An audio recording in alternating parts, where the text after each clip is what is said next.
Ah, shit. Get your tea and your popcorn because we have hit yet another psychological jackpot. It has been a very eventful week over here in these pretty girl streets because Amandla is actually the same actress who denied auditioning for the Black Panther because she said that she did not want to replace unambiguous black women in that film and that the film was mainly dark-skinned people, and so she didn't want to audition for it. And not only was she dragged for standing up for black women and getting out of their spaces, she was dragged because people were like, you wouldn't have gotten the role anyway, or you're not a good actress. So that same actress has actually now been cast in a Nigerian film about like royalty. I guess it's a very popular fantasy book, and she has been cast as the princess.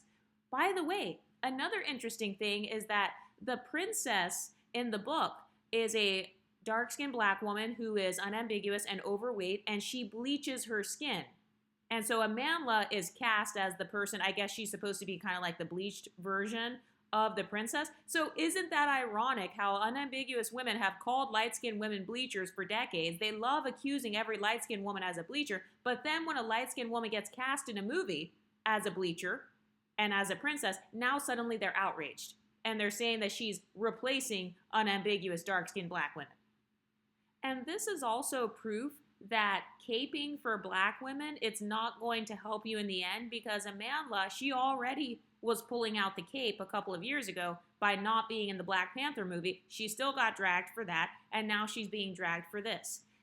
And they're saying that she is replacing dark-skinned black people when the whole cast of the movie is unambiguous people. 90% of the cast are unambiguous brown/dark-skinned monoracial people. So this also proves my point that simply existing as a biracial person is going to make a lot of unambiguous women feel outshined because Amandla is one of the few mixed women on the cast. But now they're saying that she's replacing them, she's like outshining them. And it's like, how is she outshining all of these other actors? Like the majority of the cast is dark skinned, so you should be happy. Wouldn't you be satisfied with that? Another interesting thing I noticed was that now, I guess, unambiguous women don't like Cynthia Everett because she's kind of too popular. So this is something else. Like, why is it that whenever you become popular or whenever you social climb, then suddenly unambiguous women don't like you? Cynthia Everett is probably one of the most talented actresses and singers in Hollywood. So the fact that they're dragging her is just insane to me. But let's get into some of these comments. This person says, another biracial lead. Yippee. And then she has a sad face, like she's not happy for her. This person says, they did not cast one born and bred Nigerian as a main, I see. Very black British heavy casting. So now, casting an unambiguous black Nigerian person is not enough. Now they have to be a Nigerian from Nigeria in order to play these types of roles. So Cynthia Everett, she's not even unambiguous enough for them. They need someone that is straight out of Nigeria to be in this film. This person says, Thuso can act, but why is a South African playing a Yoruba? Having an untalented biracial like Amandla in a Nigerian epic tale is a mess, and another version of whitewashing. But I thought that racist white police officers would still see Amandla as black. Which one is it? How is she whitewashing if she would still be seen as black according to the one-drop rule? Do you see how they're constantly changing their talking points whenever they want to insult you? Also, how is it whitewashing when one person from the whole cast is biracial? 90% of the cast is unambiguous. So do you see how they just simply don't want biracial women to have jobs? So if you are a mixed person and you're in a cast full of unambiguous black people, apparently you just whitewash the entire space. Fuck all the unambiguous people that are there. Their blackness is not enough. The only way that it could not be whitewashed is if the MLS person is not there. This person says, the people that hate this author are about to go to town on her for letting that happen. Oh yeah, the author of the book is actually the one who did the casting. So they have all the smoke for Amandla, but they have no smoke for the author of the book. They have no smoke for Hollywood as a whole. They're still going to watch these movies. They still support Hollywood. This goes along with my talking point that a lot of unambiguous women don't actually care about colorism. They love colorism because they're still supporting Hollywood.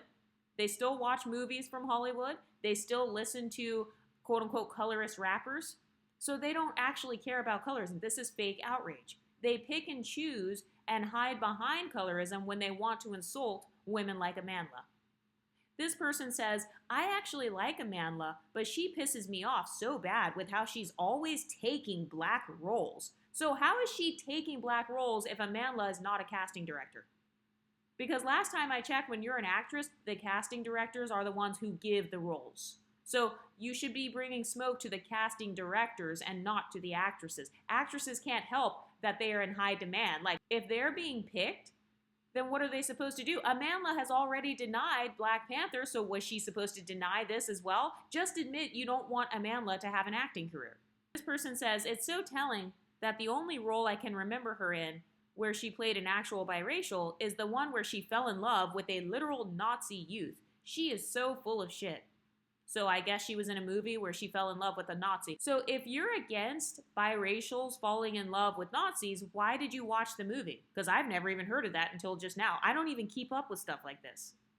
So once again, this is fake outrage because this person obviously watched that movie. This person says, I thought they were looking for a Nigerian cast. I like Amandla, but where does her phenotype come into play? This is so annoying, but I guess also not my fight since I'm ADOS. So now, you know how they have kind of the diaspora separation, African American versus Nigerian? That's actually a good point. You should leave this up to the Nigerian people. Nigerian people should be the ones defending or, talking about who should be in these roles. Why are unambiguous African American concerned with a Nigerian film, especially since they perceive themselves differently than Nigerians? Oh, what? You're only concerned about it because there's a biracial girl who's in the film. That's why.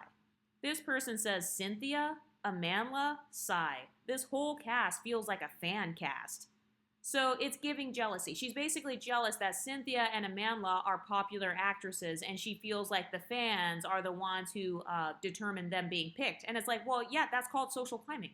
So clearly both of those women did a good job getting fans for themselves. So what's wrong with them receiving their flowers? This person says, and how did I know she was going to play the princess role before I even read the article? Very nasty business.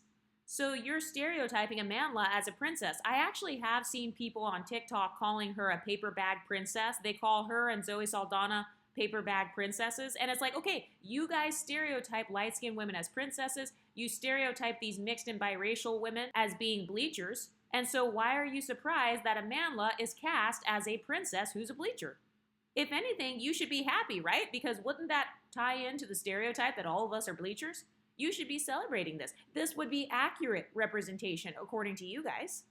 This person says, Princess Amari was never dark-skinned. Dark copper isn't dark-skinned, especially when the author describes actual dark-skinned characters very distinctly in the book.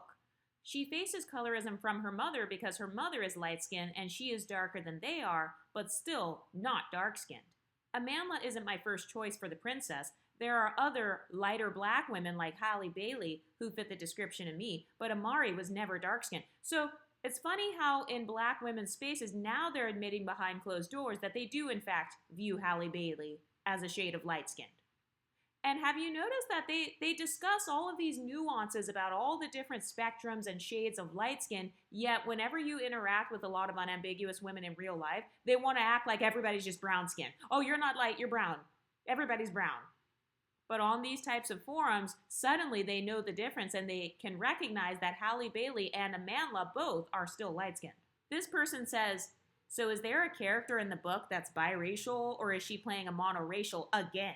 If it's the latter, I'm going to have to pass. So this person is boycotting the movie because a biracial is playing a monoracial. Yet they're still going to support Hollywood though. They have no smoke for the casting directors. This person says, glad Zendaya was not cast in this. She is in the anticipated remake of The Odyssey. No need for her to be in this too. She is overexposed. I don't get the Amandla hate. She's one of the few young biracial actresses that can act. Viola and Thuso are in the cast. Very excited for this movie, although I haven't read the books. And by the way, the reason they brought up Zendaya is because the author wanted either Zendaya or Tessa Thompson to play the princess. So no smoke for the Nigerian author. It's the Nigerian author who wanted a biracial woman to play one of these characters. And like I said, this whole argument about colorism and whitewashing, it's not about social justice. It's about social status because they're arguing about who gets to play a princess in a film. That is not social justice. That's social status and social privilege arguments. This girl says Princess Amari isn't dark-skinned in the book. So now they're arguing about who's dark-skinned, who's not dark-skinned because they pedestalize light skin tones. She says she comes from a very light-skinned family and actually faces colorism because she is a few shades darker than her family. Oh, what? So are you admitting that light-skinned women can, in fact, experience colorism? Do you see the hypocrisy? Do you see how they say publicly light-skinned women can't experience colorism, but you've got proof right here. She's saying that in this book that this light-skinned woman who's not as light-skinned as others is receiving colorism. So they're exposing themselves right here. They actually do agree with our talking points. They just don't want to agree publicly that light-skinned women can face colorism. They said, she is a few shades darker than her family, but still very much not dark-skinned. So Amandla didn't take the role from a dark-skinned actress. With that being said, there are plenty of better actresses that would have done well in that role and aren't biracial. I still think Halle Bailey could have been a good fit in that role. If anything, Damson Idris took the role from a light-skinned actor because he is supposed to be light-skinned in the book. That's a good point. No smoke for Damson Idris. Could it be because he is the crush of a lot of unambiguous women? I've heard unambiguous women in my real life talk about how they have a crush on Damson Idris. So no smoke for the black men that are taking quote-unquote light-skinned black roles because you want sexual access to those men. But you got all the smoke for Amandla. This person says, this is the first statement regarding Amandla's casting I fully agree with. It makes no sense they cast Damson as her brother. A significant part of her storyline is the colorism she faces and trying to live in her brother's shadow. This is so stupid, but Hollywood does this all the time. They are more concerned with filling the cast with familiar faces to bring an audience instead of focusing on matching the description. And from a financial standpoint, it makes sense, but I still think it's okay to encourage new talent. Black Panther did this. They incorporated some well-known black actors, but also gave some relatively unknown talent a chance, and it worked out well. There are other roles Damson could have played besides her brother. Maybe Aaron Pierre, 10 years younger, would have fit the role of the prince well, and even then, he may be a smidge too dark. So they're saying that Aaron Pierre should have actually played Damson Idris's role because Aaron Pierre and Amandla, they look more like siblings versus her and Damson. So do you see how they acknowledge the phenotype proximity between Amandla and Aaron Pierre? But in public, they want to pretend like there's only one shade of light skin, and it's white passing. This girl says, Amandla continues to take roles from monoracial black women after years of calling out cultural appropriation and white supremacy. Have you ever noticed that whenever a light-skinned or biracial woman gets an opportunity, you're taking it from a black woman? So what they're saying is biracial women are their competition. You are the competition as a biracial. If you win anything, you're taking it from them. So forget the fact that Amandla is not the casting director. Forget the fact that the author wanted a biracial woman to play this role. Oh no, it's Amandla who's just taking these roles. Do you see how they put so much power in your hands? As a biracial person, they put you on such a high pedestal that they think that you have the power to just take anything. Like a movie you didn't pay for, a movie that you are not the producer of, a movie where you're not the director, you're just an actress, which is an employee, really. But because of your biracial ancestry, you just have the power to just take this role. This person says, Amari is not dark-skinned in the book. She is described as copper-colored and comes from a very light-skinned family. Oh, okay, so they are admitting that they actually believe copper color is light-skinned. So then why bring all this smoke about Meg the Stallion, who is copper-colored? Why all the smoke about Chloe and Halle? Oh, they're brown-skinned, unambiguous women. But meanwhile, this woman right here, she's saying that she's copper, which is still a form of light skin, and that her family is just lighter than her. She says that she comes from a very light-skinned family, so much so that she faces colorism for being a few shades darker than them, but by no means dark-skinned. The author makes it very clear through descriptive words who is dark-skinned and who isn't.